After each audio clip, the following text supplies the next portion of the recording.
It is completely ridiculous to have a situation in which two different levels of government compete for who will pursue justice. Because for the first time, we are not waiting on the federal Justice Department, which told the city of New York that we could not proceed. I heard this last night in the Democratic Party presidential primary debates last night in Detroit. They were saying on stage that the reason why the state government and local government couldn't be responsible was because this federal government department, this part of the Department of Justice, was competing with them for the case and was promising that they were going to deliver justice. That is completely untrue. And I'm trying to be straightforward with you and everyone in New York. We're following the law. We've got to give people due process. There will be a result next month. If police officers, state officials, whomever you are, whatever you do, aren't losing jobs when crimes are committed, whether on purpose or by accident, regular people don't understand. The whole thing doesn't make sense. If we could do it all over again, and we're talking about this happened over 2 presidential administrations, 5 years, it's just unfathomable. It's never happened before. And that doesn't take away the pain of the Garner family or the sense of injustice that everyone is feeling. The whole thing is messed up from day one, right? It should never have happened from the beginning. Justice Department should have done its job. We now know we can't depend on them. We're going to do things differently going forward. The death of Eric Garner and the inability of the American political system to cope with it in the years that followed thereafter is a really important case study for all of us to learn from, not just Americans, for people all around the world in all kinds of different justice systems. And by the way, note, I did not just say the failure of the police to cope with it. I did not say the failure of the court system. I mean the failure of the whole political system, of the whole democratic society of the United States. I would say that the fundamental problems at work here were already evident back in 1992 with the Los Angeles riots. I am not thinking primarily of the police role in the Los Angeles riots. I'm actually thinking of the death of Letitia Harlins. So for those of you who don't remember, many of you watching this video were not alive, and many of my viewers are not from the United States of America. One of the most important elements of the 1992 riots in Los Angeles was violence of African Americans against Korean immigrants, specifically Korean Americans who owned corner stores, small shops, grocery stores, that sort of thing. Why was that? At the same time as there were other incidents of police brutality and hostility of the African American public against police officers, at the same time there was also the brutal and unprovoked slaying of a teenage African American girl in a corner store by a Korean American shop owner.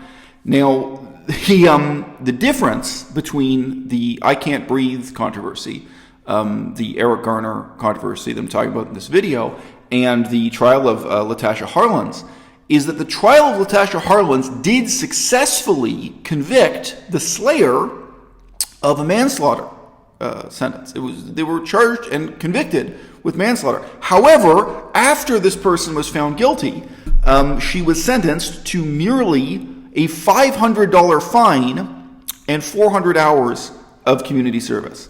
If the judge had served the sentence by the books and the sentence as recommended by the jury, then the killer would have received 16 years in prison.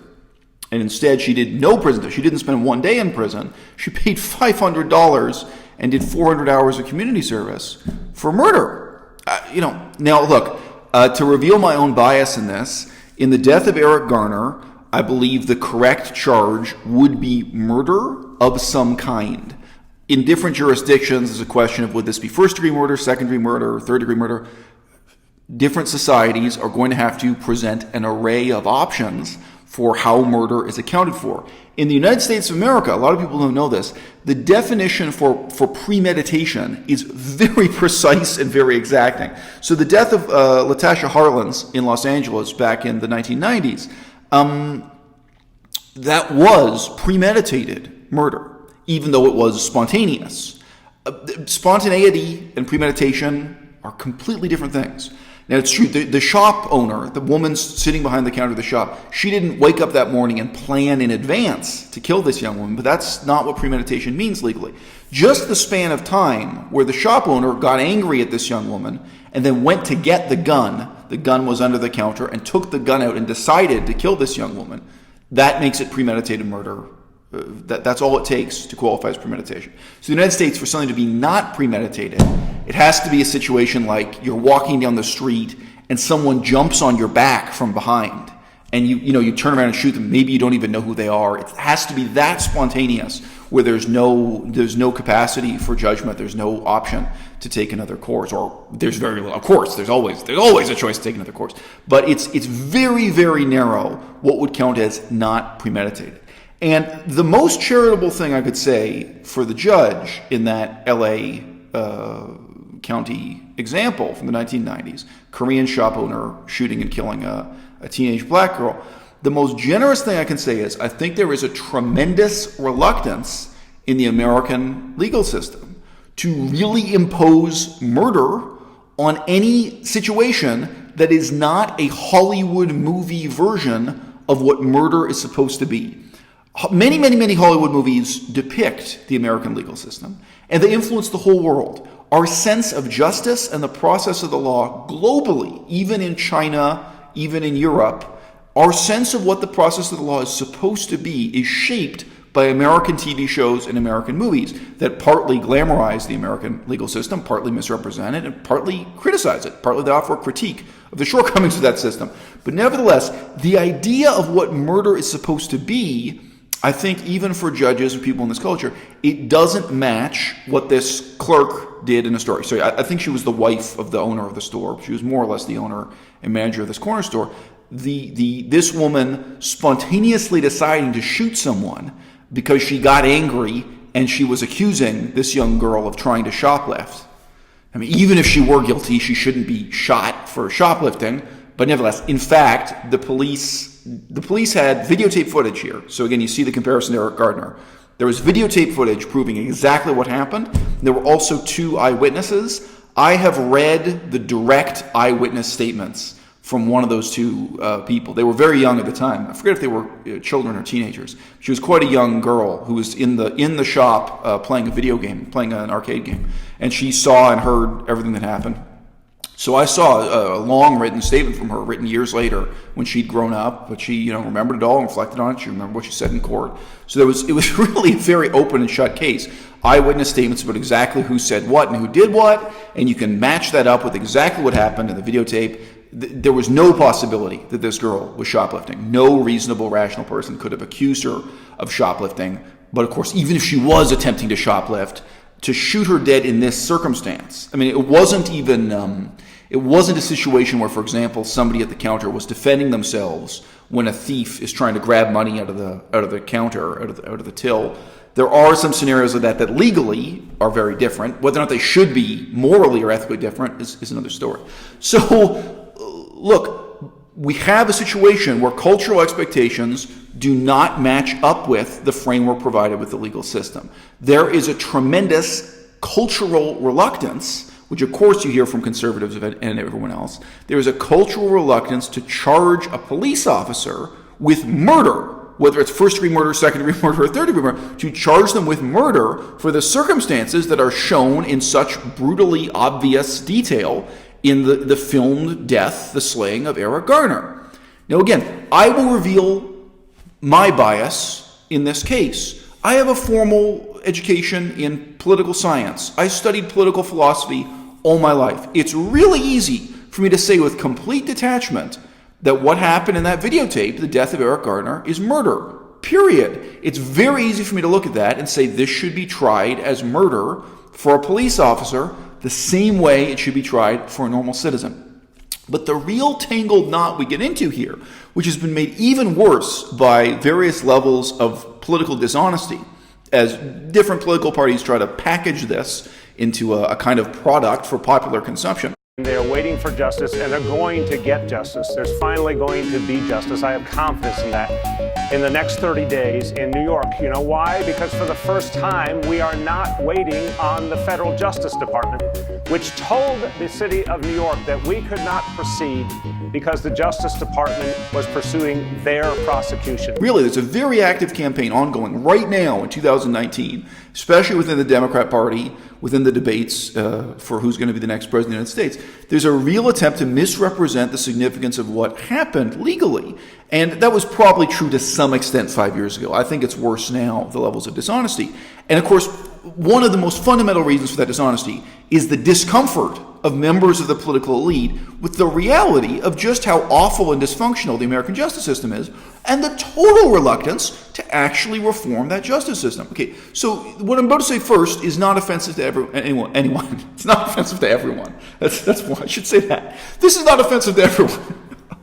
It is completely ridiculous to have a situation in which two different levels of government compete for who will pursue justice. And that is part of the story of what happened here. You had a federal department, you had a subsection of the DOJ, the Federal Department of Justice, publicly competing for the opportunity to press charges on this case.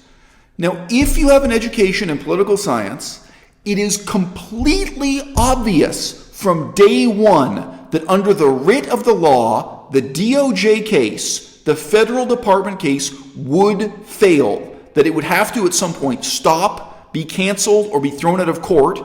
Even if you passed a new law, you can't make that law retroactive. It's too late. It could affect future cases. Okay, the remit of this special section of the Department of Justice is only to handle civil rights cases. Follow this carefully.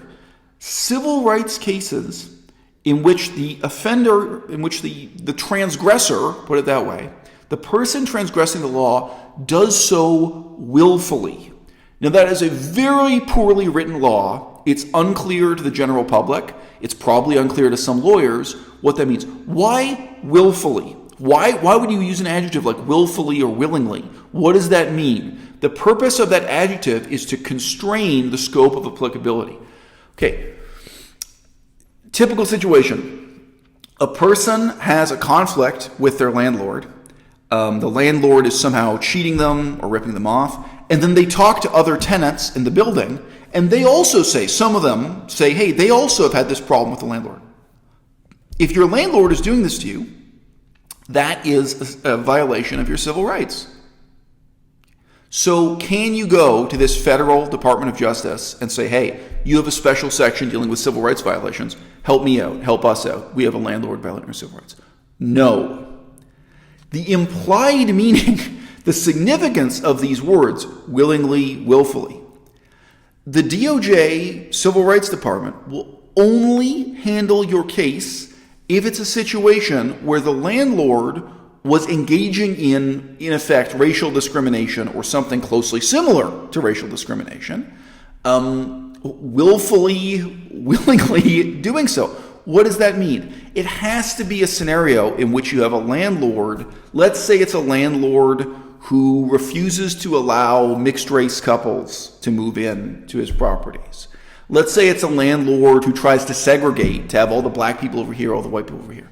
So what the law is meaning to imply is that cases are only elevated from the state level to this federal level special department if and only if you're talking about systematic and intentional racism or some other kind of bias that's equivalent to racism violating people's civil rights. So as you know, by allegory, we now have this kind of civil rights discourse being applied to discrimination against homosexuals or discrimination of any kind that's comparable to racism. Now, if the law were written to say that, clearly, if the delimitation of the role of responsibility of the federal government were clear in this way, you wouldn't have the ridiculous situation we have now. We are having lies, I can only call them lies, stated by major politicians that the reason why the state government investigation and trial of the police officer, or police officers plural, responsible for the death of Eric Garner. The reason why those legal proceedings failed, they are saying, I heard this last night in the Democratic Party presidential primary debates last night in Detroit. They were saying on stage that the reason why the state government and local government couldn't be responsible was because this federal government department, this part of the Department of Justice, was competing with them for the case and was promising that they were going to deliver justice. That is completely untrue. If you just even look up Wikipedia for the timeline of this case, the state-level prosecution already failed years ago. Now, why did it fail? Basically because the whole system is bad. Because what you need is a law that states very plainly, maybe with some delimitations, a police officer is responsible for his or her own moral conduct to the same extent as a civilian. If a police officer does what you see in the video, I think they should be tried with a civilian on a completely equal basis. I do not think you should have two classes of human being with two different sets of law applying to them. Now, in the United States, a soldier in combat is not tried under the same law as a civilian in peacetime. And of course, you could have some distinctions. I mean, if a police officer breaks into someone's house, but they do so because they actually believe they have to help someone inside, of course, you have to have laws that are distinguishing what police can do, things that are special or extraordinary. But I mean, from my perspective, in terms of we're asking in a perfect world what would happen here, this absolutely should be a trial for murder. How you want to break down the categories of first degree, second degree, third degree, that's another story. Okay, what are the conclusions we can draw from this? The United States of America never dealt with these problems back in 1992 when the LA riots drew such profound dramatic attention to them. All of these issues, even that one case of a Korean shop owner shooting dead a black teenager, and then the reaction that happened after that, and the discretionary power of the judge to give this woman a zero days in prison for murder. You can call it manslaughter. It's just murder of another kind. And it was premeditated. By legal definition, it's premeditated murder. Call it manslaughter if you want to. And this woman didn't spend one day in jail. And boy, $500 for murder. It's sickening. I don't think any amount of money can make up for murder. But why was it $500 and not $5 million? It's sickening.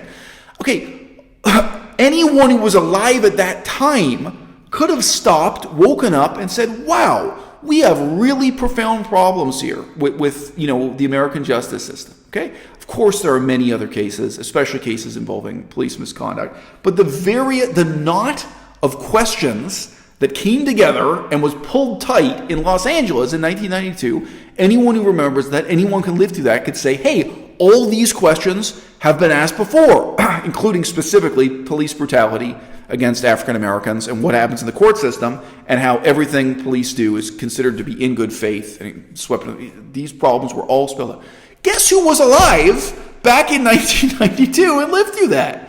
Barack Obama. If any of us are being honest with ourselves, the question we have to ask is, why did Barack Obama do nothing about this for 8 years? Whether you look at the fundamental problem as being federal government departments competing with state government departments, it's a problem in many ways.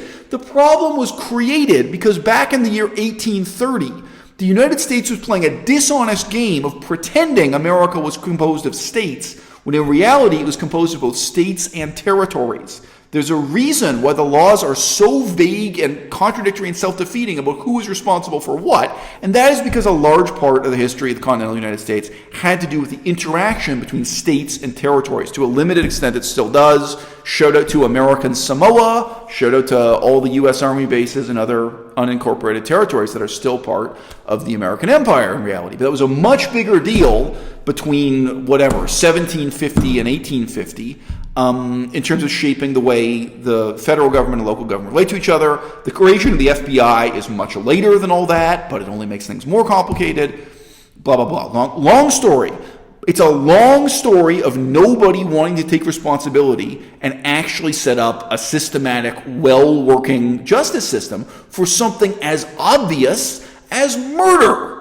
Murder is, pretty central to our concept of how the justice system is supposed to work.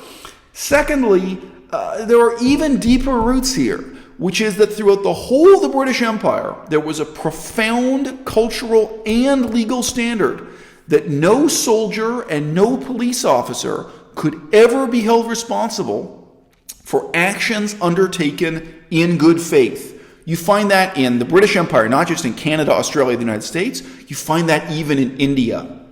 Also, by the way, when you go back to the old days, there really was no distinction between a police officer and a soldier. When you go back 200 years or something, somebody with a gun who represents the government in some sense. In Canada, it could even be someone with a gun working for the Hudson Bay Company. We had corporate armies, we had corporations with crown powers given to them by the Queen, and then they had their own police. All kinds of, and of course, colonization companies in India and all these things.